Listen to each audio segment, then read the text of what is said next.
பேசப்படாத பக்கங்கள் கட்டாயமாகவே மக்கள் தெரிந்து கொள்ள வேண்டிய விடயங்களை காவிக்கொண்டு வருகின்ற நிகழ்ச்சியாக இந்த இன்ஃபார்மல் நிகழ்ச்சி மறந்து கொண்டிருக்கிறது.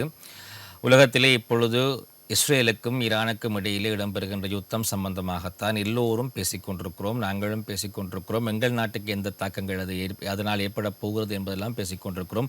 ஒரு பக்கத்திலே யுத்தம் இடம்பெற்றுக் கொண்டிருக்கிறது. நாங்கள் யுத்தத்தை நேரடியாக பார்க்கிறோம். இப்போ இருக்கக்கூடிய சந்ததியினருக்கு நேரடியாக யுத்தத்தை பார்க்கக்கூடிய வாய்ப்பு பெரும்பாலும் கிடைத்திருந்திருக்கு. அதனால் இந்த யுத்தத்தின் மூலமாக நேரடியாக எவ்வாறு இந்த ஏவுகணைகள் எல்லாம் ஏவப்படுகின்றன, அந்த யுத்தங்கள் எப்படி வெடிக்கிறது, எப்படி தரைமட்டமாக்கப்படுகிறது, நிலப்புலங்கள் எல்லாம் தரைமட்டமாக்கப்படுகிறது என்பதெல்லாத்தையும் கண்ணால் நேரடியாக பார்க்கக்கூடியதாக இருக்கிறது காணொளி மூலமாக. அது ஒரு பக்கம் இருக்கின்ற பொழுது இன்னொரு பக்கத்திலே ஒரு ஒளிந்து இருக்கக்கூடிய ஒரு சோகம் இருக்கிறது. எத்தனையோ லட்சக்கணக்கான மில்லியன் கணக்கான மக்கள் ஒரு பக்கத்திலே தங்களுடைய உடைமைகளையும் உறவுகளையும் இழந்து தவித்து கொண்டிருக்கிறார்கள். அந்த ஒரு அவலமும் வெளியே தெரியாமல் இருந்து கொண்டுதான் இருக்கிறது. ஆகவே இது சம்பந்தமாக நாங்கள் பேசப்போகிறோம். எங்களோடு இது சம்பந்தமாக நிபுணத்துவம் வாய்ந்த ஒருவர் இணைந்திருக்கிறார். ரவுஃப் ஜெயின் அவர்கள், கலாநிதி ரவுஃப் ஜெயின் அவர்கள் இணைந்திருக்கிறார். குறிப்பாக சர்வதேச உறவுகள் சம்பந்தமாக பல புத்தகங்களை வெளியிட்டிருக்கிறார். அதே நேரத்திலே கல்வியத் துறையிலே கலாநிதி பட்டம் பெற்றவராகவும் இவர் இருக்கிறார். வணக்கம்.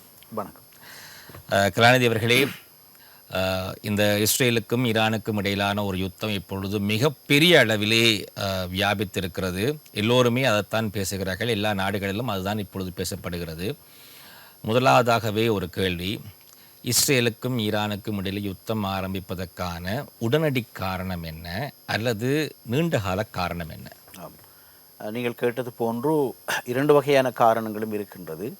2003ஆம் ஆண்டுக்கு பின்னர் இருந்து இதுவரைக்கும் இருந்து வருகின்ற காரணம், ஈரான் அணு சரிவாக்கல் திட்டத்தில் ஒரு குறிப்பிட்ட கட்டத்தை அடைந்தால், யுரேனிய சரிவாக்கு திட்டத்தில் அது அணு ஆயுதம் செய்வதற்கான ஒரு இயலுமையை ஈரானுக்கு வழங்கிவிடும்.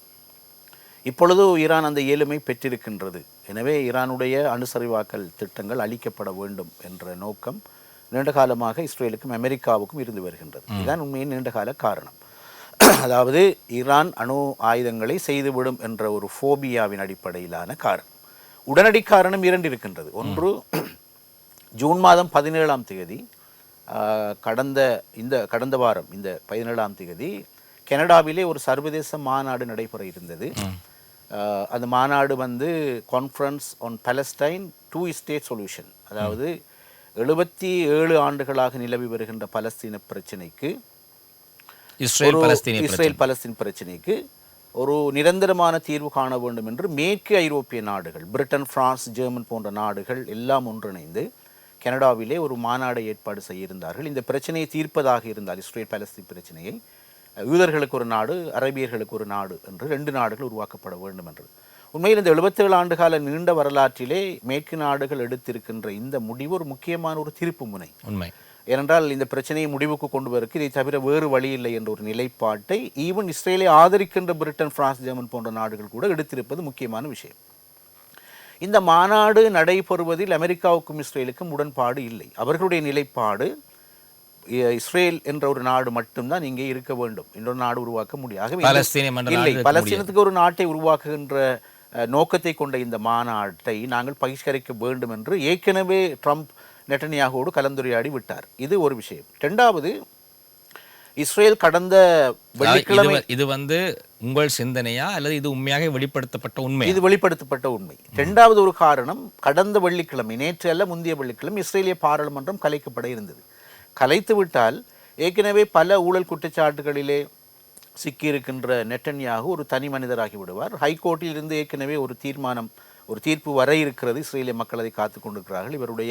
இவருக்கு எதிரான, இவர் குற்றவாளி என்று ஒரு தீர்ப்பு இருக்கிறது. இது ரெண்டையும் உடனடியாக தவிர்க்க வேண்டும் என்றால், யுத்தம் உடனடியாக ஈரானுடைய அணுசரிவாக்கை மீது தாக்குதலை நடத்தினால், மாநாடு இப்பொழுது போஸ்ட்போன் பண்ணப்பட்டு விட்டது. பிரான்சுடைய மெக்ரோன் சொல்லியிருக்கிறார், இந்த யுத்தம் காரணமாக நாங்கள் இந்த மாநாட்டை தாமதப்படுத்துகிறோம். இது இஸ்ரேல் எதிர்பார்த்த ஒன்று. இரண்டாவது, அவர் தொடர்ந்தும் பிரதமராக இருக்கிறார். உண்மையில் இஸ்ரேலிய வட்டாரத்தில், இஸ்ரேலுக்கு உள்ளே இருக்கிற பெரிய பிரச்சனை என்ன கேட்டால், நெட்டன்யாகு பதவி விலக வேண்டும். இவர்தான் இப்போ ஆனால் இந்த யுத்தத்தை ஆரம்பித்ததன் பிறகு நெட்டன்யாகு பதவி விலக வேண்டும் என்ற கோஷம் வரவே இல்லை. எல்லா எதிர்க்கட்சியினரும் ஒன்றாகி விட்டார்கள். யுத்தம் என்று வருகின்ற பொழுது ஒன்றாகி விட்டார்கள். நீங்கள் சிந்தனையை அவர்கள் சிந்திக்கவில்லையா? இன்னும் ஒரு புறம் நீங்கள் சொல்றது ஒரு பக்கம், இன்னொரு பக்கம் இருக்கிறது. இப்பொழுது இஸ்ரேலில் இருக்கிற நிறைய பிரஜைகள் வந்து நெட்டன்யாவுக்கு எதிரான நிறைய ஸ்டேட்மெண்ட் கொடுத்து கொண்டிருக்கிறார்கள் என்றால் நீங்கள் தான் யுத்தத்தை ஆரம்பித்தீர்கள். இப்பொழுது ஏனென்றால் கடந்த 77 ஆண்டு கால வரலாற்றிலே 4 அரபு இஸ்ரேல் யுத்தங்கள் நடந்திருக்கிறது. அந்த 4 அரபு இஸ்ரேல் யுத்தங்களை விட இஸ்ரேலிய மக்கள் இப்பொழுது ஈரானுடைய தாக்குதலில் அவர்கள் நிறைய மனமுடைந்து ஸ்ட்ரெஸ் ஆகி இருக்கிறார்கள். ஆகவே அவர்களுக்கு விளங்குது இந்த யுத்தம் முடிவுக்கு கொண்டு வரப்பட வேண்டும் என்று. என்றால் ஆல்ரெடி நீண்ட காலமாக நெட்டன்யாகுக்கு எதிரான பயங்கரமான ஒரு தொடர்பாடல் துறையில் ஒரு ஊழல் குற்றச்சாட்டு இருக்குது. ஆனால் எனக்கு ஒரே ஒரு விடயம் தான் விளங்க வேண்டும். சொன்னீங்கள் நெட்டன்யாகுக்கு எதிராக அந்த அவர் பதவி விழுவதற்கான தயாராக இருக்கின்ற பொழுது யுத்தத்தை ஆரம்பித்து விட்டவுடனுமே எல்லா எதிர்க்கட்சியினர்களும் ஒன்று சேர்ந்திருக்கலாம். என்றால் இப்பொழுது ஒரு யுத்தம் என்று வருகிற பொழுது நாங்கள் நாடு என்ற வகையில் அதை எதிர்கொள்ள வேண்டும் என்று எதிர்க்கட்சிகள் ஆதரவளிக்கிறார். மக்கள் சிவில் சமூகத்துடைய நிலைப்பாட்டை நான் சொல்கிறேன். சிவில் சமூகத்தினுடைய பெரும்பானுடைய நிலைப்பாடு என்று கேட்டால் இந்த யுத்தத்தை இஸ்ரேல் ஆரம்பித்திருக்க கூடாது. சரி, இப்ப ஈரான் வந்து ஏதாவது எதிர்வினை ஆரம்பத்தை யுத்தத்துக்கு முதல் ஏதாவது எதிர்வினைகளை ஈரான் ஆக்கி இருக்கிறதா? ஈரானுக்கு எதிராக ஒரு கோபம் உடனடியாக வருவதற்கு ஈரான் பக்கத்திலிருந்து ஏதாவது ஒரு நிகழ்வு இடம்பெற்றிருக்கிறதா? உண்மையில் எதுவும் இடம்பெறவில்லை. ஒன்று நடந்தது என்று கேட்டால் ஈரான் உத்தியோகபூர்வமாக நாங்கள் எங்களுடைய யுரேனியத்தின் ஊடாக எங்களுடைய எனர்ஜி ப்ரொடக்ஷனில் நாங்கள் 100% வெற்றி அடைந்து விட்டோம் என்று ஒரு அறிக்கையை விட்டார்கள். அது மறைமுகமாக சுட்டுகிறது என்னென்று சொன்னால் எங்களுக்கு அணு ஆயுதம் செய்வதற்கான கேப்பபிலிட்டி இப்பொழுது வந்து விட்டது. ஆனால் அவர்கள் திரும்ப சொல்கிற ஒரு விஷயத்தை நாங்கள் சிவில் பர்பஸுக்காகத்தான் அவள் திரும்ப சொல்கிறார்கள். நாங்கள் அணுவாயுதம் செய்கிற நோக்கம் எங்களிடம் இல்லை. எங்களுடைய எனர்ஜியை நாங்கள் இதனூடாக ப்ரொடியூஸ் பண்ணுறதால 2 விஷயம் உண்டு. ஒரு கட்டத்தில் ஈரானிலும் பெட்ரோலியம் இருக்கிறது. பெட்ரோலியத்தை எனர்ஜி ப்ரொடக்ஷனுக்கு பயன்படுத்துவது ஒரு காஸ்ட், அது ரொம்ப காஸ்ட்லி. அதை நாம் குறைக்க வேண்டும். 2வது ஈரானிலும் இருக்கிற மட்டுமல்ல, முழு மத்திய கிழக்கில் இருக்கின்ற பெட்ரோலியம் ஒரு குறிப்பிட்ட காலத்துக்கு பிறகு தீர்ந்து போய்விடும். ஆகவே அதுக்கு ஒரு ஆல்டர்னேட்டிவாகத்தான் நாங்கள் யுரேனியத்தை எனர்ஜி ப்ரொடக்ஷனுக்கு பயன்படுத்துகிறோம். இது சிவில் பர்பஸ் என்ற உண்மையை அவர்கள் தொடர்ந்து ரஷ்யா கூட நேற்று பாதுகாப்பு சபை கூட்டத்தில் சொல்லியிருக்கிறது. அதாவது ஈரான் வந்து அணு ஆயுதங்கள் செய்வதாக சொல்லப்படுகின்ற கதைகள் எல்லாம் ஒரு ஃபெப்ரிகேஷன். நாங்கள் அதனுடைய ரஷ்யா தொடர்ந்து ஈரானோடு இணைந்து ஈரானுடைய அணுசரிவாக்கல் வேலை திட்டத்தில் முக்கியமான நிபுணத்துவ ஆலோசனை வழங்குகின்ற நாடு ரஷ்யாவுடைய யுஎன்ஓ பிரதிநிதி சொல்லியிருக்கிறார் செக்யூரிட்டி கவுன்சிலே இது ஒரு ஃபெப்ரிகேஷன்.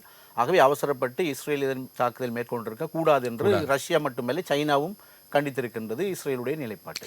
இப்போ இஸ்ரேல் தாக்கத்தை உடனடியாக ஏற்படுத்த வெளிக்கிடுகின்ற பொழுது எந்த நாட்டினுடைய சப்போர்ட், அதாவது ஆதரவு தனக்கு இருக்குன்ற அடிப்படையிலே இஸ்ரேல் இந்த தாக்குதலை தொடர்ச்சியாக 77 ஆண்டுகளாக இருக்கின்ற ஒரே ஒரு ஆதரவு நாடு அமெரிக்கா தான். அமெரிக்காவிலே செய்யப்படுகின்ற ஆக லேட்டஸ்ட் மிலிட்டரி டெக்னாலஜி உடனடியாக வழங்கப்படுகின்ற நாடு இஸ்ரேல். அதுபோல் 14 பில்லியன் $1,500 மிலிட்டரி கிராண்டாக இஸ்ரேலுக்கு வழங்குகின்ற முதல் நாடு அமெரிக்கா. அதுபோன்று உளவு தகவல்களை மத்திய கிழக்கில் இருந்து இஸ்ரேலுக்கு கொடுக்கின்ற நாடு அமெரிக்கா. அதுபோன்ற ஒவ்வொரு இஸ்ரேலிய பிரஜைக்கும் $1000 அன்பளிப்பாக கொடுக்கின்ற நாடு அமெரிக்கா. அதே போல் டிப்ளோமேட்டிக்கலி செக்யூரிட்டி கவுன்சில் எடுக்கப்படுகிற இஸ்ரேலுக்கு எதிரான தீர்மானங்கள் அனைத்தையும் வீட்டோ பவரை பயன்படுத்தி தடுக்கின்ற நாடு அமெரிக்கா. அமெரிக்காவை நம்பி இது உண்மையில் ப்ராக்ஸி போர், இது உண்மையிலே ஈரானுக்கு எதிரான இந்த போரை இஸ்ரேல் செய்யவில்லை, அமெரிக்கா செய்யும். அமெரிக்காவுக்கு தெரியும். இந்த டொனால்ட் ட்ரம்ப் 60 நாள் சொல்லுகிறார், 60 நாள் கால அவகாசம் கொடுத்திருந்தோம், 61வது நாள் தான் இதை செய்தோம் என்றது. 60 நாள் கால அவகாசம், 60 நாள் கால அவகாசம் என்பது ஈரான் இதோடு இந்த நியூக்ளியர் என்ரிச்மெண்ட் சிஸ்டத்தை வந்து ஃபுல்லாக ஹோல்ட் பண்ண வேண்டும் என்றதுக்கு ஒரு 60 நாள் அவர் கொடுத்தார். உண்மையில் அது அவர் கொடுக்க வேண்டிய விஷயம் அல்ல. என்றால் யுஎன்ஓக்களை இருக்கின்ற இது தொடர்பான நிறுவனம் வந்து IAEA international atomic energy agency, அது already continuously they have been observing இந்த நியூக்ளியர் இந்த யுரேனியம் என்ரிச்மெண்ட் சைட்டை அவங்க அப்சர்வ் பண்ணி வராங்க. அவர்களுடைய ரிப்போர்ட் என்னென்னா ஈரான் இன்னும் அணுவாயுதம் செய்யவில்லை, நாங்கள் ஒப்சர்வ் பண்ணி கொண்டு வரோம், எனர்ஜி ப்ரொடக்ஷன் செய்து கொண்டிருக்கிறது என்று. ஆகவே யுஎன்ஓவும் IAEA தான் முடிவு செய்ய வேண்டும், காலக்கெடு கொடுக்க வேண்டும் ஈரானுக்கு ஒழிய அமெரிக்கா கூட இல்லை. இப்பொழுது எனக்கு என்ன கேள்வி என்றால், இஸ்ரேல் இந்த தாக்குதலை ஆரம்பிப்பதற்கு இஸ்ரேல் தான் இந்த உலகத்தினுடைய பெரியவர் என்ற நிலைப்பாட்டை இஸ்ரேல் எடுத்திருக்கிறதா, இல்லாட்டி பிரான்சுக்கோ பிரித்தானியாவுக்கோ மேலத்திய மற்ற நாடுகளுக்கு வராத அந்த ஒரு எண்ணம் ஏன் இஸ்ரேலுக்கு வர வேண்டும்? ஏன் இஸ்ரேல் தாக்கப்படும், இந்த அணுவாயுதம் சில வேளைகளில் ஈரானுக்கு வந்தால் இஸ்ரேலின் உயிர் பாதுகாக்கப்பட வேண்டும், இஸ்ரேல் தான் அதிகமாக இலக்கு வைக்கப்படக்கூடிய நாடு என்ற ஒரு பயத்தின் காரணமாக இஸ்ரேல் செயற்படுதா, அல்லது தான் பெரியவர் என்பதை உலகத்தை காட்ட வேண்டும் என்பதற்காக? மத்திய கிழக்கிலே 14 அரபு முஸ்லிம் நாடுகள் இருக்கிறது பலஸ்தீனத்தை சேர்த்து, ரைட்? அந்த 14 அரபு நாடுகளையும் பற்றிய அமெரிக்காவோட ஃபாரின் பாலிசி என்னென்ன, அமெரிக்கா தான் இப்பொழுது இஸ்ரேலை வளர்க்கிறது என்ற வகையில் அவங்களோட ஃபாரின் பாலிசி என்னென்ன, இஸ்ரேலுடைய அமெரிக்காவுடைய ஃபாரின் பாலிசி மத்திய கிழக்கு கம்ப்ளீட்லி அமெரிக்காவுக்கு கட்டுப்படுகின்ற ஒரு பிராந்தியமாக மாற்றப்பட வேண்டும். உண்மையில் சொல்ல போனீங்கன்றால் எல்லா அரபு நாடுகளும் அதுக்கு கட்டுப்பட்டு விட்டன. ஒரே ஒரு நாடு மட்டும், 2 நாடுகள் மட்டும், ஒன்று காசாவில் இருக்கின்ற ஹமாஸும் ஈரானும் மட்டும், ஈரானையும் இஸ்ரேலையும் அமெரிக்காவும் ஏற்று நிற்கின்றது. அவர்கள் சொல்றார்கள் we will never obey to you, நாங்கள் கட்டுப்பட மாட்டோம். அதாவது உலகத்தில் உள்ள எல்லா தேச அரசுகளுக்கு 193 தேச அரசுகள் இருக்கின்றன. அந்த தேச அரசுகளுக்கு இருக்கின்ற சொவரின் இறைமை, அவர்களுடைய சுதந்திரம் எங்களுக்கும் இருக்கின்றது, உரிமையும் இருக்கிறது. உண்மையில் என்ன விஷயம் என்றால் இஸ்ரேல் நினைக்கிறது மத்திய கிழக்கில் ஒரே ஒரு அணுவாயுதம் கொண்ட நாடாக இஸ்ரேல் மட்டும் இருக்க வேண்டும்.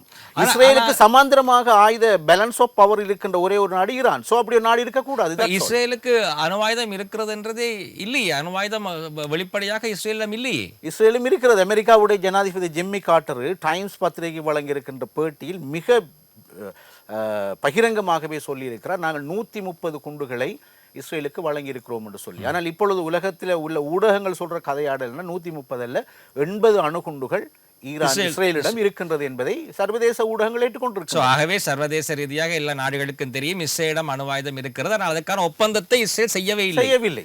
ஆனால் இஸ்ரேல் சந்தேகிக்கிறது ஈரானிடம் முரண்பாடு என்னென்றால், நம்பர் 1, இஸ்ரேலிடம் அணுவாயுதம் இருக்கிறது. சர்வதேச அணுசக்தி நிறுவனத்துக்கு இஸ்ரேல் எந்த ஒரு ஒத்துழைப்பையும் வழங்கவில்லை.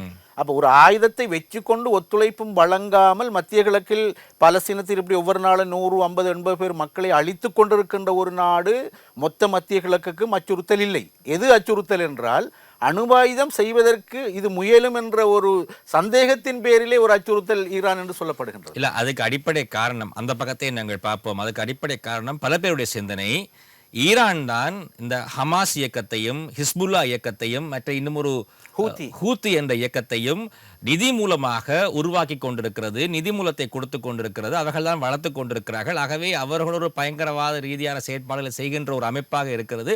ஆகவே அதனால் அவர்களுக்கு துணையாக இருப்பவர்கள், பின்புலமாக இருப்பவர்கள் ஈரான் என்ற ஒரு குற்றச்சாட்டு இங்கு முன்வைக்கப்படுகிறது. இது பொதுவாக பல பேர் ஏற்றுக்கொள்கிற விடயமாகவும் இருக்கிறது. ஆகவே ஈரான் பக்கத்தில் இந்த குற்றச்சாட்டு அது ஒரு பக்கம், அது ஒரு பக்கம். அதாவது உண்மையில் ஈரான் ஹமாஸுக்கு ஆதரவு அளிக்கிறது, ஹூத்திஸுக்கு ஆதரவு அளிக்கிறது. லெபனான்ல உள்ள Hezbollah, that is a proxy of Iran, ஈரானுடைய ஆயுதத்தை வைத்துக் கொண்டிருக்கின்ற ஒரு இயக்கம். ஏன் அவர்கள் 77 ஆண்டுகளாக இஸ்ரேலுக்கு எதிராக போராடுகிறார்கள் என்று இன்னொரு பக்கம் இருக்கின்றது. அந்த பக்கத்தை நாங்கள் பார்க்க வேண்டும். ஒரு நாட்டினுடைய சொந்த நாட்டு மக்களுடைய நிலத்தை ஆக்கிரமித்து அந்த சொந்த மக்களை தங்களுடைய நாட்டிலே அகதிகளாக்கி ஒவ்வொரு நாளும் இன்று உணவுக்காக காசாவிலே உணவுக்காக காத்திருக்கின்ற மக்கள் மீது இஸ்ரேல் குண்டை தூக்கு போட்டு அழிக்கின்றது. ஆகவே இந்த அரச பயங்கரவாதத்துக்கு எதிராக மத்திய கிழக்கில் போராடுகின்ற ஒரே ஒரு நாடாக இருப்பது ஈரான். எனவே அந்த பயங்கரவாதத்துக்கு எதிராக போராடுகின்ற அடுத்த பக்கம் ஈரானுடைய கருத்தில் ஈரான் சொல்லுது இது அரச பயங்கரவாதம். சரி, அந்த அரச பயங்கரவாதத்தை முடிவுறுத்துவதாக இருந்தால் நாங்கள் எங்களுடைய முழு ஆதரவை இந்த 3 இயக்கங்களுக்கு கொடுப்போம் என்று ஈரான் சொல்லுகிறது. ஆனால் ஒரு விடயத்தை நாங்கள் பார்க்க வேண்டும். ஒரு நாடு இன்னொரு நாடை உதவி செய்கிறது என்று சொன்னால் அதற்கு ஏதாவது மத ரீதியான, மொழி ரீதியான, கலாச்சார ரீதியான ஏதோ ஒரு பின்னணி இந்த 2 நாடுகளுக்கோ 3 நாடுகளிடையே இருக்க வேண்டும். ஒரு நாடுகளுக்கு இன்னொரு நாடு உதவி செய்கின்ற பொழுது பொருளாதார ரீதியாக ஏதாவது ஒரு வகையில் உதவி செய்கின்ற பொழுது தொடர்பு இருக்க வேண்டும்.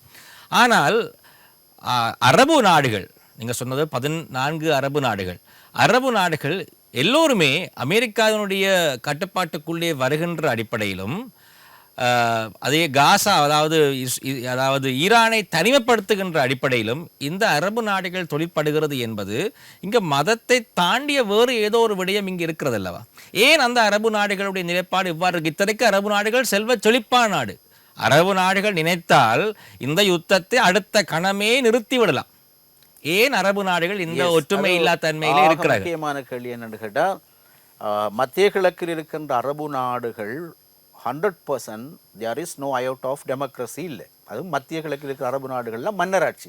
அப்ப இந்த மன்னராட்சியை தக்க வைத்துக் கொள்ள வேண்டும் என்றால் அமெரிக்காவிலும் இருந்து we want democracy in Middle East என்று சொல்லாமல் இருக்க வேண்டும் என்று சொன்னா நாங்கள் அமெரிக்கா சொல்ற எல்லாத்தையும் நாங்கள் கேட்போம். அப்ப இந்த மன்னராட்சியை நியமித்ததே இந்த மேலத்திய நாடுகள் தான். மன்னராட்சியை அதாவது எப்படி அவங்க டபுள் ஸ்டேட் என்றா உலகம் எல்லாம் வி வாண்ட் டெமோக்ரஸி என்று சொல்ற western countries why they are sustaining the kingship in the Middle East. So எல்லா நாடுகளிலுமே இந்த மன்னராட்சி தான் இருக்கிறது. பெரும்பாலும் எந்த நாடு கட்டார், ஓமான், ஜனநாயக நாடு லெபனான், ஈரானுமே அப்படித்தான் இருக்கு. 14 நாடுகள் என்றதுல ஈரானும் ஒரு நாடு. 13 ஈரானும் கிட்டத்தட்ட முடியாட்சி முறையில் தான் இருக்கிறது.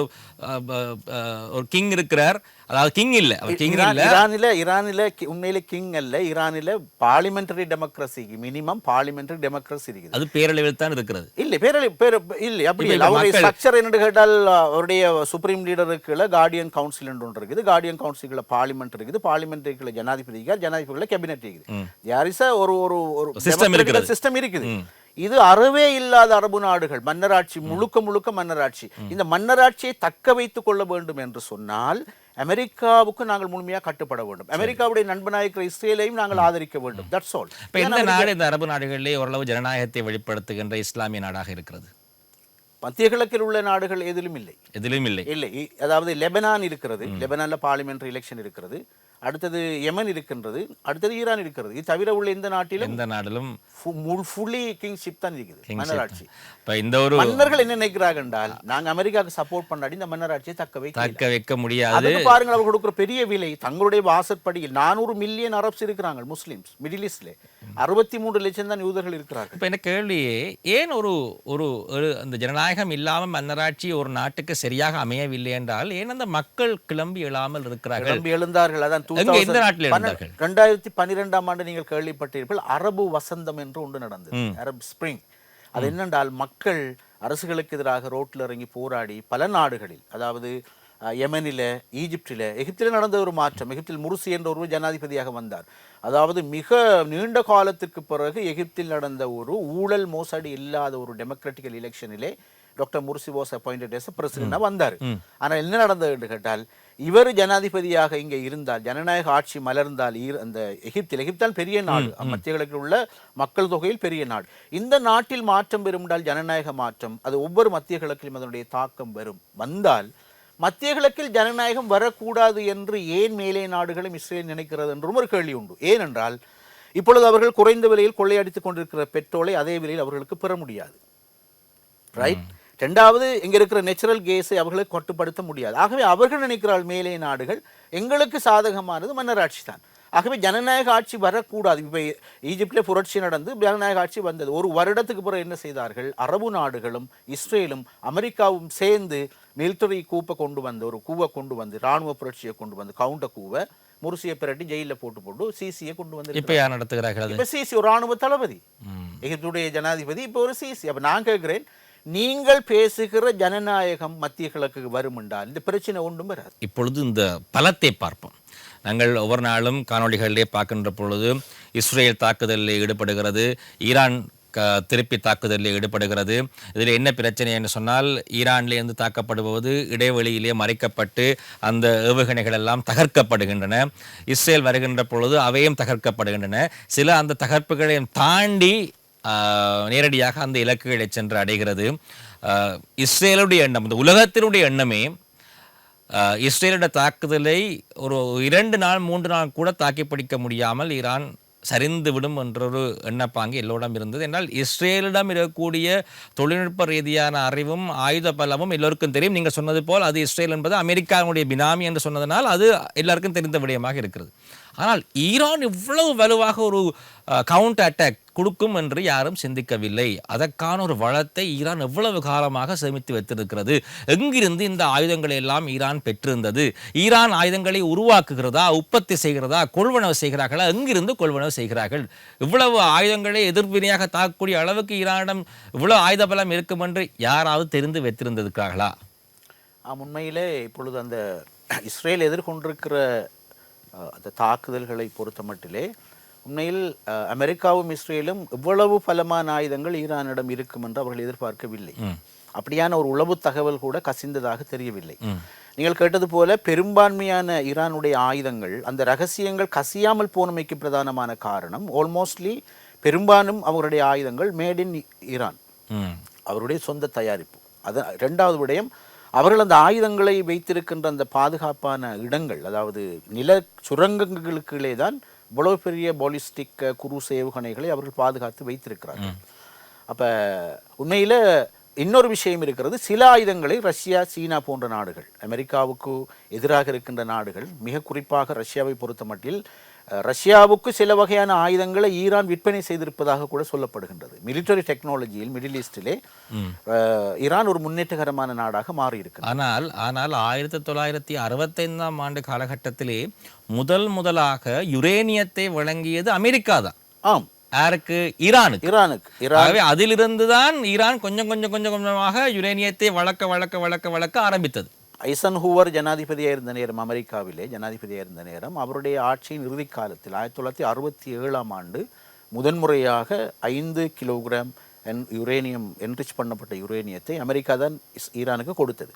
அப்போ ஈரானுக்கும் அமெரிக்காவுக்கும் ஒரு நல்லுறவு இருந்தது. ஏனென்றால் ஆட்சியாளர் இருந்தவர் ஷா ரிசா பஹ்லவி என்ற ஒரு கிங். அவர் தான் அந்த பஹ்லவி டினஸ்டியில் உள்ள லாஸ்ட் கிங். அவர் அமெரிக்காவுடைய பப்பட். ஸோ அவர் கொடுத்து நீ என்ரிச் பண்ணுன்னு சொன்னார். அதை அப்படியோ அவர் என்ரிச் பண்ணி கொண்டு வந்தான். 79ல் புரட்சி நடந்தது கொமைனியுடைய தலைமையில். நடந்ததுக்கு பிறகும் புதிதாக வந்த கொமைனி ஆட்சியும் என்ன செய்தது என்றால் இந்த யுரேனியத்தை என்ரிச் பண்ண தொடங்கினார். அப்போ இப்போ ஒரு 50-60 ஆண்டுகளாக என்ரிச் பண்ணி கொண்டு வந்து இப்பொழுது அவர்களுக்கு கேப்பபிலிட்டி இருக்கிறது. ஆகவே அதாவது உரேனியம் அதிகமாக என்ரிச் பண்ணி அதிகமாக சேர்த்து வருகின்ற பொழுது அணு ஆயுதம் செய்யக்கூடிய இயல்மை இயற்கையாக வந்துவிடும். அதுதான் அந்த விடயம். உரேனியம் தான் அணு ஆயுதத்தினுடைய மூலப்பொருள். ஆகவே இப்ப ஒரு ஒரு பயம் ஒன்று கிளம்பி இருக்கிறது அமெரிக்காவுக்கும் இஸ்ரேலுக்கும். என்னென்றால் எங்களிடம் மட்டும் அணுகுண்டுகள் இருக்கிறது, எங்களுக்கு சமாந்திரமாக இன்னொரு நாடியை தயாரித்து விடும் என்றால் எங்களுக்கு இது அச்சுறுத்தல் என்ற ஒரு பெயரிலே தான் இந்த தாக்குதல் நடத்தப்பட்டிருக்கிறது. நீங்கள் பாருங்கள், இஸ்ரேல் தாக்குதல்களை மேற்கொள்கிறது சரியாக இந்த இலக்கை இனம் கண்டு இஸ்ரேல் தொடர்ச்சியாகவே தாக்குதல், எந்த இடத்திலே அணு உலை இருக்கிறது, அணுசரிவு எந்த இடத்தில் இருக்கிறது என்பதை தெரிந்து கொண்டு அடித்துக்கொண்டே இருக்கிறார்கள். ஆனால் அவர்களால் அடித்து முடியவில்லை.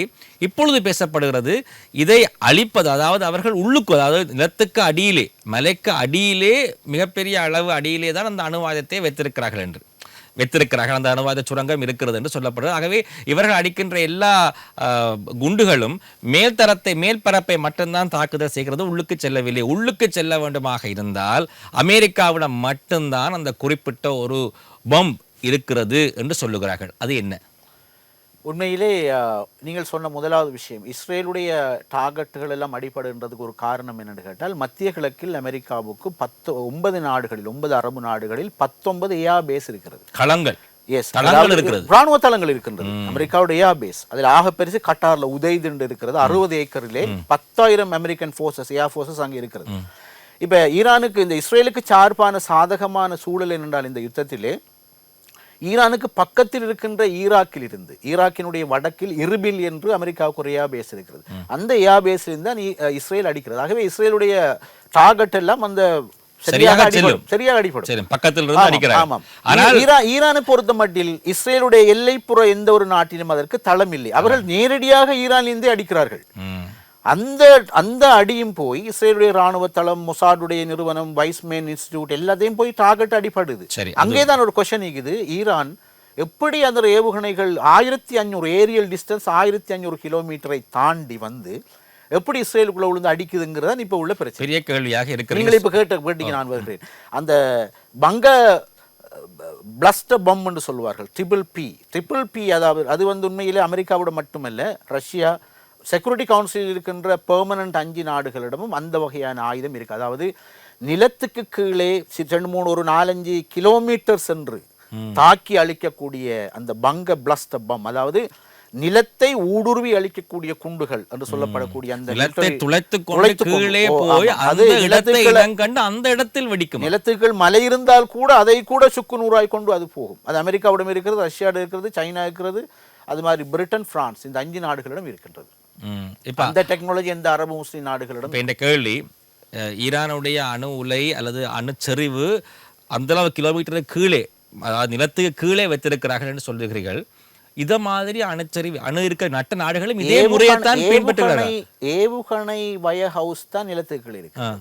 அவர்களுடைய புஷர், அது மாதிரி டெஹ்ரான், இஸ்பஹான் அணுசரிவாக்க உலைகள் ஒன்றும் பெரிய அளவு நிலத்துக்கு அடிச்சாலும் இப்ப இஸ்ரேல் அடிச்ச எதை அழிப்பதற்காக அந்த நீங்க சொன்னீங்களா அந்த பெரிய ஒரு பொம்பொன்றை பயன்படுத்தி கீழே சென்று அணு உலை என்பதை விட இந்த ஈரானிடம் இருக்கின்ற பாலிஸ்டிக் மிசைல்ஸ் அழிக்கிறதுக்காக அமெரிக்கா இதை பயன்படுத்துவதாக சொல்லுகிறார்கள்.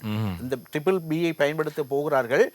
அந்த பாலிஸ்டிக் ஏவுகணைகள் வந்து நிலத்துக்கு கீழே தான் ஈரான் பாதுகாப்பாக. வேறு எந்த நாடுகளில் இந்த மாதிரியான பாதுகாப்பு முறை இருக்கிறது? ஏன்னா கேட்கிறேன்னா ஈரான் எவ்வளவு நுணுக்கமாக அந்த பாதுகாப்பை வைத்திருக்கிறது, மேலோட்டமாக அடித்தால் அழிய முடியாது. இவ்வளவு இஸ்ரேலிடமும் அப்படித்தான் இருக்கிறது.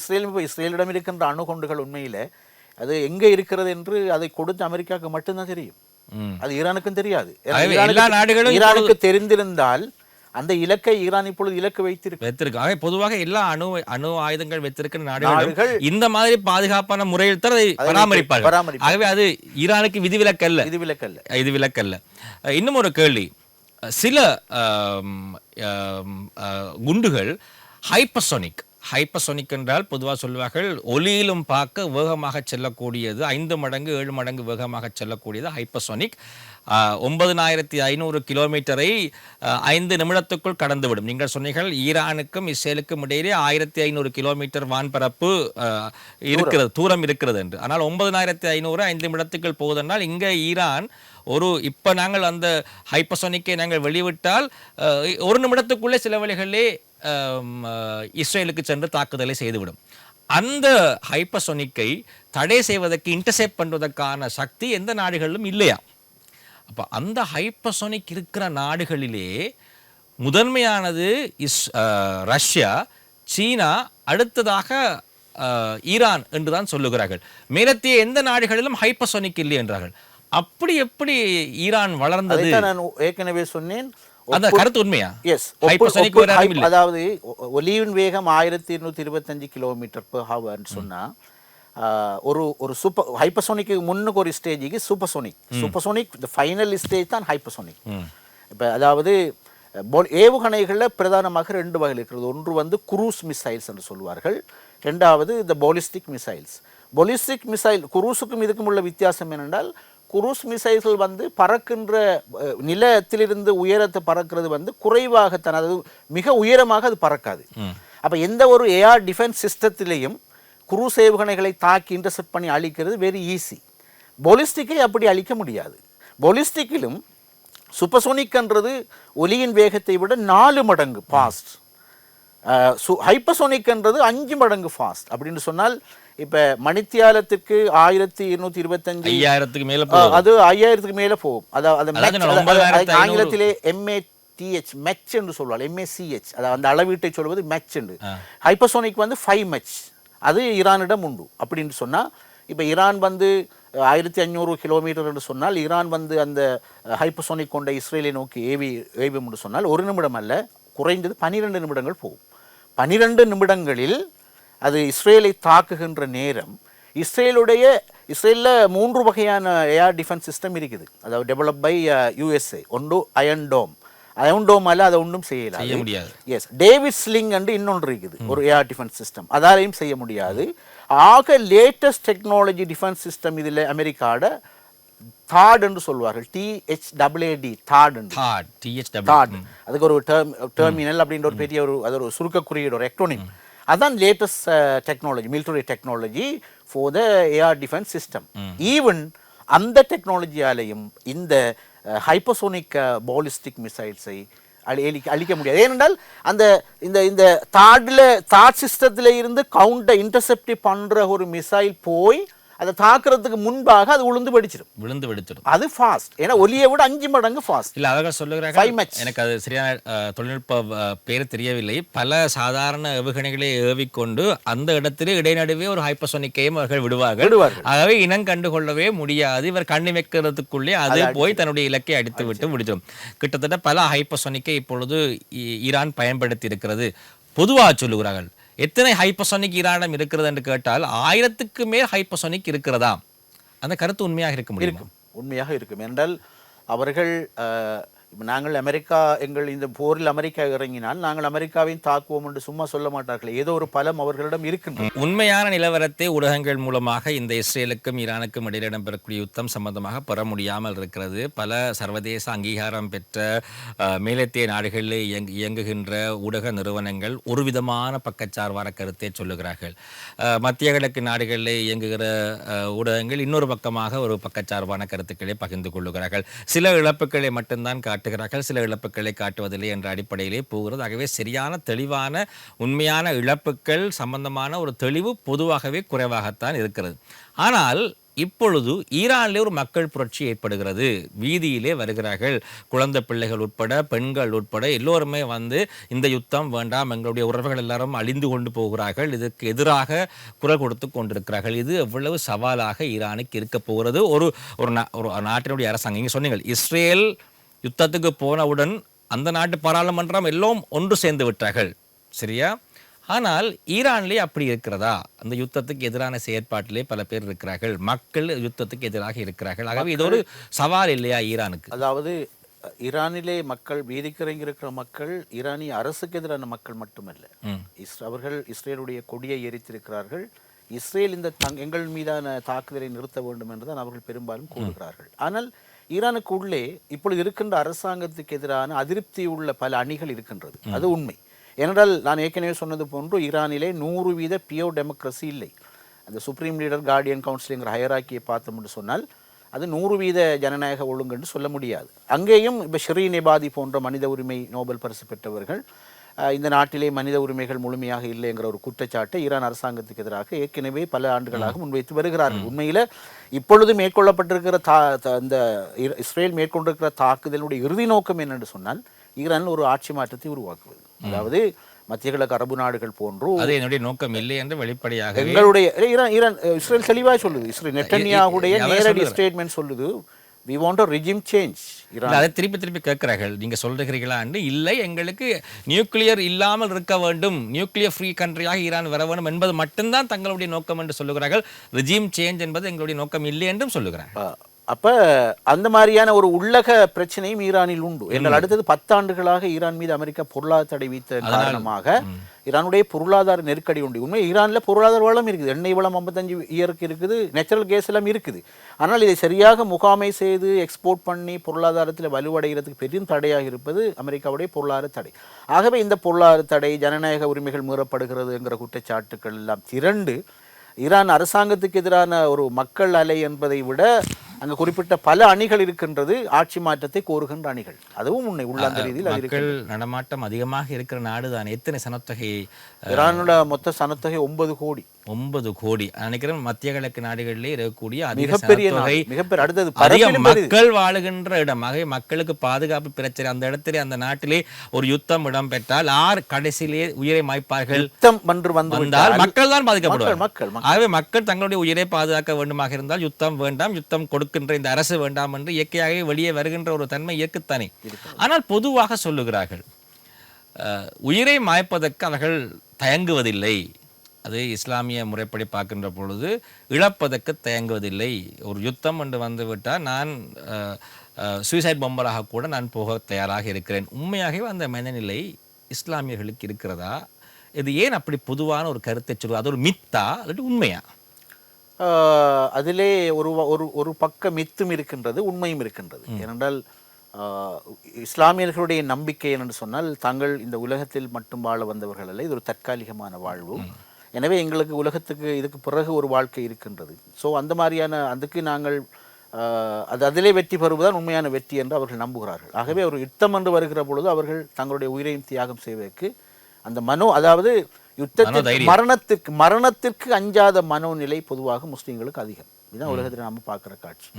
என்றால் அவர்களுடைய அந்த நம்பிக்கை தான் அதுக்கு காரணம். அதாவது உண்மையான நிலையான நீடித்த வாழ்க்கை என்பது ஹியர் ஆஃப்டர், இதுக்கு அப்பாற்பட்ட உலகத்தில் தான் இருக்கிறது என்று அவர்கள் நம்புகிறார்கள். ஸோ அவர்கள் மரணத்துக்கு அஞ்சாதவர்கள். அதனால் பார்க்கின்றோம், காசாவிலே பலஸ்தீனத்தில் இவ்வளவு உயிர்கள். அவர்கள் இன்னும் ஹமாஸ் செய்தது பிழை என்று காசா மக்கள் சொல்லவில்லை. ஏனென்றால் எங்களோட உரிமைக்காக போராடுகின்ற ஒரு அமைப்பு என்று அவர்கள் எவ்வளவு துன்பங்களை அவர்கள் தாங்கிக் கொண்டே இருக்கிறார்கள். இப்போ நீங்கள் இப்போ கேட்குறதா சொல்கிறேன், இந்த ஹிஸ்புல்லா அமைப்பு, ஹமாஸ் அமைப்பு, ஹூத்திஸ், அந்த 3 அமைப்புகளும் தனிமனே இஸ்ரேலை மட்டும்தான் தாக்குதல் செய்கிறார்களா? வேறு எந்த இஸ்ரேல் இல்லை, நாட்டுக்கும் இல்லை. எதிராக சர்வதேச ரீதியான எந்த ஒரு பயங்கரவாத தாக்குதலிலும் அவர்கள் ஈடுபடவில்லை. அவர்களுடைய ஒரே இலக்கு வந்து இஸ்ரேலுடைய ஆக்கிரமிப்பிலிருந்து பலஸ்தீனத்தை விடுவிக்க வேண்டும். அதற்காக எங்களால் முடியுமான போராட்டத்தை நாங்கள் செய்வோம். அதை செய்கிறார்கள். அதுக்கு முடியுமான ஆதரவை ஈரான் கொடுக்கின்றது. இதில் பின்னணியை பார்த்தால் பலஸ்தீனம் தான் முதலாவதாக உருவாகிய நாடு. அதிலிருந்து ஒரு இடத்தைத்தான் ஐக்கிய நாடுகள் சபையின் மூலமாக 2ஆம் உலக யுத்தத்துக்கு பிறகு இந்த இஸ்ரேலுக்கு வழங்கப்பட்டது. அது கொஞ்சம் கொஞ்சமாக இருந்து அவர்கள் தங்களுடைய முழு இடத்தையும் பெருக்கின்ற அடிப்படையில் செயற்படுகிறார்கள் என்பதுதான் பொதுவான சர்வதேச ரீதியான ஒரு கருத்தாக இருக்கிறது. ஆனால் ஒரு விடயத்தை கேட்க வேண்டும். இது பல மனித அவலங்கள் இடம்பெற்றுக் கொண்டிருக்கின்றன. யார் சரி யார் பிள்ளை என்பதை தாண்டி ஒரு படம் எனக்கு ஞாபகம் இருக்கிறது. ஈரான் பக்கத்திலே ஈரான் மீதான சில கோபங்களும் சமூகத்தில் இருக்கிறது. ஒரு படம் இருக்கிறது. ஒரு தகப்பன் தூக்கிலே தொங்கப்படுகிறார். பக்கத்திலே 4 வயது மகள் அதை பார்க்கிறார். தூக்கிலே தொங்க அப்பாவை மகனுக்கு முன்னால் தூக்கிலே தொங்க வைத்து தண்டனை கொடுக்கிறார்கள் ஈரானிலே. இந்த மாதிரி செயற்பாடுகள் வருகின்ற பொழுது அந்த நாடுகளிலே மனித உரிமைகள் இருக்கிறதா? ஜனநாயகம் இல்லாததன் காரணமாகத்தான் இந்த செயற்பாடா? நீங்கள் சொன்ன ஒரு விடயத்துக்கு அரபு நாடுகள் அனைத்திலுமே ஜனநாயகம் இல்லை. அந்த காரணத்தினால்தான் தண்டனைகள் மனித உரிமைக்கு அப்பாற் சென்ற தண்டனைகளாக இருக்கிறதா என்ற ஒரு கேள்வி. பெரும்பாலும் அப்படித்தான் ஜனநாயக ஆட்சி முறை இருக்கும் என்று சொன்னால், அது சரியான ஒரு லீகல் ப்ரொசீஜர்கள் வரும் என்று சொன்னால் இப்படியான தண்டனை முறைகள் அங்கே இருக்காது. ஆகவே இது ஒரு குறிப்பிட்ட ஒரு அதிகார மையம் தங்கள் தங்க வைத்துக் கொள்ள வேண்டும் என்பதற்காக இப்படியான அது ஒரு கொடூர சிந்தனையை வெளிப்படுத்த. இப்ப என்னால் அதை தாங்க முடியவில்லை, நீங்கள் எங்கள் நாட்டில் இருக்கிறவர்கள் உங்களாலும் அதை தாங்க முடியாது. யாராலும் மனித குலத்திலே இருப்பவர்களுக்கு அந்த மாதிரியான ஒரு காட்சியை பார்ப்பதற்கு தாங்க முடியாது. ஆனால் ஜனநாயகம் இந்த மாதிரி அரபு நாடுகளில் பிறக்கமாக இருந்தால் இந்த மாதிரி கொடூரமான சிந்தனை வளர்ச்சியும் அந்த நாடுகளில் இருக்காது. உண்மைதானே? உண்மை. அவை இதுவும் ஒரு பெரிய அளவு ஒரு கோபத்தை சர்வதேச ரீதியாக மற்ற ஜனநாயக நாடுகளுக்கு இந்த நாடுகள் மீது ஏற்படுத்தி இருக்கிறது என்றது உண்மையான ஒரு விடயம்தான். இப்பொழுது ஈரானிலே இந்த ஒரு கிளர்ச்சி, இந்த அரசாங்கம் சில வேளைகளிலே இந்த மக்கள் கிளர்ச்சி, இப்பொழுது கடந்த 5 நாட்களாக ஏற்பட்ட மக்கள் கிளர்ச்சி ஏதாவது வகையிலே இந்த அரசாங்கத்தை மாற்றக்கூடிய சக்தி வாய்ந்த கிளர்ச்சியாக மாறுமா? இல்லை, அப்படியான வாய்ப்பு மிக குறைவு. இந்த அரசாங்கம் மாறாது. ஏன்னா மக்களில் பெரும் தொகையானவர்கள் அரசாங்கத்தின் பக்கம் தான் இருக்கிறார். அதுவும் இந்த போர் ஆரம்பித்ததுக்கு பிறகு இஸ்ரேல் மீதான இப்படியான ஒரு மிக கணிசமான பயங்கரமான தாக்குதல் மேற்கொள்ளப்பட்டதுக்கு பிறகு மக்களில் பெருந்தொகையானவர்கள் அரசாங்கத்தின் பக்கம் தான் இருக்கிறார். இப்போ இன்னும் ஒரு கேள்வி இருக்குது. இவ்வளவு யுத்தம் வந்து விட்டது, ஏன் அமெரிக்கா இன்னும் இந்த யுத்தத்திலே பங்கு கொள்ளவில்லை? அமெரிக்கா தான் ப்ராக்ஸி, அவர்கள் தான் செய்கிறார்கள். வெளிப்படையாகவே அமெரிக்கா இந்த யுத்தத்துக்குள்ளே வந்தால் தன்னுடைய முழுமையான பலத்தை இதிலே காட்டி ஏன் அமெரிக்காவால் இதுக்குள்ளே வர முடியவில்லை? ஏன் அமெரிக்கா பயந்து கொண்டிருக்கிறது? டொனால்ட் ட்ரம்ப் ஏன் இப்பொழுது பூச்சாண்டி காட்டுவது போல் 2 கிழமைகள் வருவோம், ஒரு கிழமையில் வருவேன், நான் என்ன செய்வேன் என்று இப்போ சொல்ல மாட்டேன், நான் சார்பாகவும் இருப்பேன், எதிராகவும் இருப்பேன், என்னை தீர்மானிக்க உங்களால் முடியாது என்றெல்லாம் பல கருத்துக்களை தெரிவித்து அது ஒரு பொருளியல் ரீதியான பல தாக்கங்களை ஒவ்வொரு நாட்டினுடைய பங்கு சந்தையிலுமே ஏற்படுத்தி கொண்டிருக்கிறது அவருடைய கருத்துக்களால். ஆனால் இப்பொழுது பார்த்தால் இந்த சனி ஞாயிறு மிக முக்கியமான நாளாக இருக்கும் என்று 2 நாட்களுக்கு முதல் தெரிவித்தார். பிறகு நேற்றைய தினம் தெரிவித்திருக்கிறார் 2 கிழமை நாங்கள் பொறுத்திருந்து பார்ப்போம் என்று. அவருக்கு ஒரு பயமா, இல்லாட்டி அந்த நாட்டு மக்கள் அவரை யுத்தத்தை செல்ல அனுமதிக்க மாட்டார்களா? அமெரிக்க ஜனாதிபதியிலே மிகவும் வயதானவர் உண்டு. 2வது அவரை பற்றி 15 புஸ்தகம் வந்து அமெரிக்காவிலே. அதாவது ட்ரம்ப் வந்து ஒரு எவரேஜான மென்டல் ஹெல்த்தில் இல்லை, இந்த நாட்டை கொண்டு போக மாட்டாருன்னு இவர் வந்த ஃபெஸ்ட்டுக்கே எழுதினாங்க. உண்மைதான். அதனால் அவர் மாறி உண்டு சொல்லிக்கொண்டே அமெரிக்கா இதுக்கு 2 காரணம் இருக்கிறது. அமெரிக்காவுக்கு இன்வால்வ் ஆகாது பயம். ஏனென்றா உண்டு, இந்த 19 ஏர்பேஸையும் ஈரானுக்கு அடிக்கிறது வெரி ஈஸி என்றால் வெரி க்ளோஸ் ஆகிருக்கு உண்டு. 2வது இது நிச்சயமாக ஒரு குளோபல் கான்ஃப்ளிக்டாக எஸ்கலேட் ஆகும். எப்போ அமெரிக்கா இதில் இறங்கினோ அப்போ இது நிச்சயமாக குளோபல் கான்ஃப்ளிக்டாக எஸ்கலேட். 3வது உலக மகா யுத்தம். ஆகவே அது சாதாரணமான ஒரு முடிவல்ல என்றால் உணர்ச்சி வசப்பட்டு இந்த முடிவை அவர் எடுத்தார் என்று சொன்னால் கண்டிப்பாக. இப்போ நார்த் கொரியா பாருங்க, நார்த் கொரியா ஈரான் எந்த ஒரு ஒஃபீஷியல் ரிக்வெஸ்ட்டும் பண்ணாமலேயே நாங்கள் தயாரித்து வைத்திருக்கின்ற நீண்ட தூர ஏவுகணைகள் எல்லாம் பயன்படுத்துறதுக்கு எனக்கு ஒரு சான்ஸ் தாங்கப்பா, ஈரான் என்ன கூப்பிட்டா நான் வந்துடுவேன்னு சொல்கிறான். ஏனால் அந்த மாதிரியான விஷயங்கள் நடக்கும். இந்த குளோபல் கான்ஃப்ளிக்ட் ஆகிற நேரம் even Russia, China, north Korea போன்ற நாடுகள் ஈரான் பக்கமும் அடுத்த மேற்கு ஐரோப்பிய நாடுகள் எல்லாம் அமெரிக்காட பக்கமும் நின்று போராட தொடங்கினால் that will அந்த become கட்டாயமா ஒரு உலக மகா குளோபல் யுத்தமாக. கான்ஃப்ளிக்டா மாறிவிடும். அது மட்டுமல்ல, ட்ரம்ப் வருகின்ற பொழுது ஒரு பீஸ் மேக்கராகத்தான் வந்தார். தன்னுடைய இரண்டாவது டேர்ம்லே வருகின்ற பொழுது அவர் சொன்ன ஒரு விடயம் என்னவென்று சொன்னால், எனக்கு எங்கள் நாட்டு எல்லையை தாண்டிய எந்த ஒரு பிரச்சனையிலும் ஈடுபடுவதில் எனக்கு அக்கறை இல்லை. அதனால் தான் நான் இந்த ரஷ்யா உக்ரைன் யுத்தத்தில் கூட எனக்கு அக்கறை இல்லை, உடனடியாக சமாதான பேச்சு வர வேண்டும் என்றெல்லாம் தன்னை ஒரு பீஸ் மேக்கராக இந்தியாவுக்கும் பாகிஸ்தானுக்கும் இடையில நடந்த யுத்தத்துக்கு அவர் தான் முதல்ல ட்வீட் பண்ணுகிறார், சமாதானத்தில் நாங்கள் ஈடுபடுவோம், யுத்தம் முடிவடைகிறது என்று அவர் ஒரு பீஸ் மேக்கராக காட்டி. மூணாவது ஒரு காரணம் உண்மையாகவே அமெரிக்காவோட இன்டர்னல் இக்கானமியில ஒரு பெரிய பிரச்சனை இருக்குது. அதனால் தான் இவர் கொண்டு வந்த பொருளாதார முறைகளை பாருங்க, செலவெல்லாம் ஃபுல்லா கட் பண்ணி வரவை கூட்டுகிறார். யுத்தம் ஒன்றில் இவர் இறங்கினால் அமெரிக்காவோட பொருளாதாரம் இன்னும் பாதிப்படையும். மூன்று சேலஞ்ச் இருக்குது ட்ரம்புக்கு இதில் இறங்குவதில். அதே நேரத்தில் அமெரிக்காவுடைய செனட் சபையும் இதற்கு அங்கீகாரம் கொடுக்கும் என்று எதிர்பார்க்க முடியாது. நீதிமன்ற தடை உத்தரவு மக்களும் ரோட்டுக்கு இறங்கி இப்ப போராடுகிறார்கள். ஈரான், அதே நேரத்தில் ஓமான், ஐக்கிய அரபு ராச்சியம், இந்த மூன்று நாடுகளுக்கும் இடைப்பட்ட பகுதியில் தான் ஹொர்முஸ் நீரிணை இருக்கிறது. அந்த ஹொர்முஸ் நீரிணை கிட்டத்தட்ட உலகத்துக்கு தேவையான 20-30% அளவு கச்சா எண்ணெயை சர்வதேச ரீதியாக நாடுகளுக்கு கொண்டு செல்லுகின்ற ஒரு பாதை.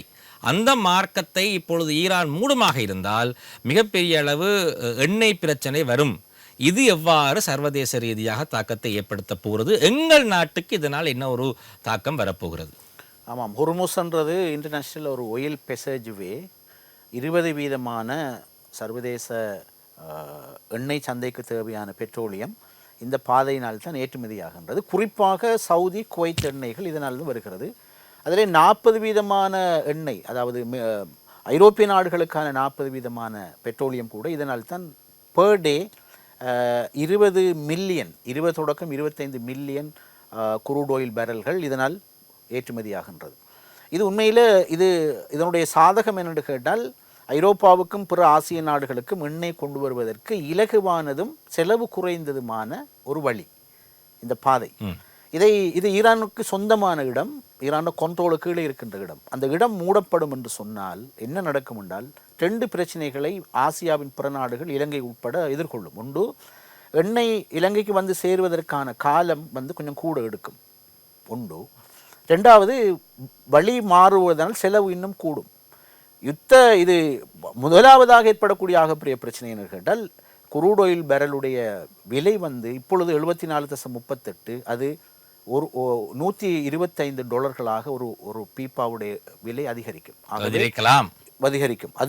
என்று நிச்சயம் அதிகரிக்கும் என்று ஜார்ஜ் வாஷிங்டன் யூனிவர்சிட்டி ஒரு பேராசிரியர், இந்த துறை சார்ந்தவர் ப்ரெடிக்ட் பண்ணி இருக்கின்றார். ஸோ எங்களை போன்ற நாடுகளுடைய எண்ணெய் விலை பல மடங்கு அதிகரிப்பதற்கான வாய்ப்பு, இது மூடப்படும் என்றால், இந்த யுத்தம் நீடிக்கும் என்று சொன்னால் நிச்சயம் உருவாகக்கூடிய வாய்ப்பு இருக்கிறது.